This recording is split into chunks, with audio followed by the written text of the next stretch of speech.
الحيوانات المهددة بالانقراض مثل الحيتان الحدباء ووحيد القرن كثيرا ما تتصدر عناوين الصحف، ولكن الحياة النباتية مثل الفواكه والخضروات التي يزرعها البشر منذ آلاف السنين هي الأخرى معرضة لخطر الزوال، إذ كشفت إحدى الدراسات أنه من بين 8000 نوع من البذور المزروعة في الولايات المتحدة عام 1903 لم يتبقى منها سوى 600 نوع فقط بحلول عام 1983. وفي حال وقوع حرب نووية عالمية أو كوارث فضائية مثل اصطدام كويكب بالأرض أو حدوث كوارث مناخية ستختفي هذه المحاصيل إلى الأبد، ويبقى الحل الوحيد لتفادي هذه الكارثة هو بناء قبو عالمي لحماية البذور، والذي سيساهم بشكل كبير في إعادة بناء الحضارات. يقع قبو البذور العالمي سفالبارد على بعد 1300 كيلومتر من جنوب القطب الشمالي في جزيرة سبيتسبيرغن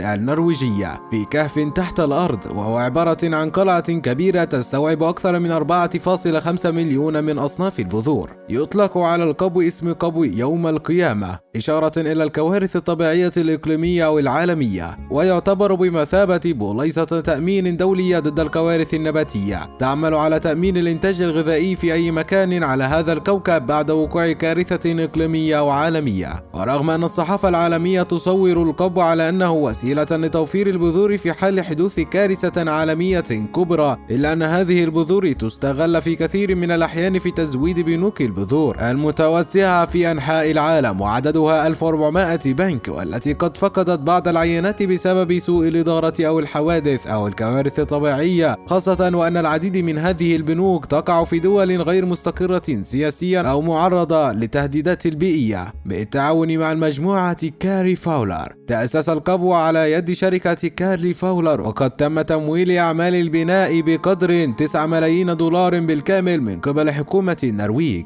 وتهتم الحكومة والصندوق الاستثماري العالمي للتنوع المحصولي بدفع تكاليف التشغيل، كما تساهم المنظمات الخيرية العالمية مثل مؤسسة بيل وميليندا جيتس والحكومات من مختلف أنحاء العالم في تمويل المشروع. تم افتتاح القبو عام 2008 وضم خلال السنة الأولى حوالي 400 ألف عينة من البذور جاءت من أيرلندا والولايات المتحدة وكندا وسويسرا وكولومبيا والمكسيك وسوريا، وارتفع عدد العينات في مارس عام 2013 إلى 770 ألف عينة. تم إنشاء القبو على عمق 120 مترا داخل جبل من الحجر الرملي في سفالبارد على جزيرة سبيتسبيرغن، واعتبر المكان المثالي نظرا لكون المنطقة معزولة ودائمة التجمد، إذ تقع على بعد 130 مترا فوق مستوى سطح البحر، مما يضمن بقاء الموقع جافا حتى في حال ذابت القمم الجليدية. يتم تخزين البذور في علب خاصة تمنع الرطوبة، ويوفر الفحم المستخرج محليا الطاقة لوحدات التبريد التي تقوم بتخزين البذور على درجة 18 مئوية. وحتى في حال تعطل المعدات تبقى درجات الحرارة منخفضة لعدة أسابيع بسبب الحجر الرملي المحيط بالقبو. ولضمان أمن القبو تم تركيب أجهزة استشعار وكاميرات لمراقبة المدخل، ويعمل برج المراقبة في المطار المحلي والذي يطل مباشرة على الموقع على توفير الإضاءة للقبو حتى خلال أشهر الشتاء المظلمة. هذا كل ما تقدمه لكم قناة المعلومة عن قبو يوم القيامة.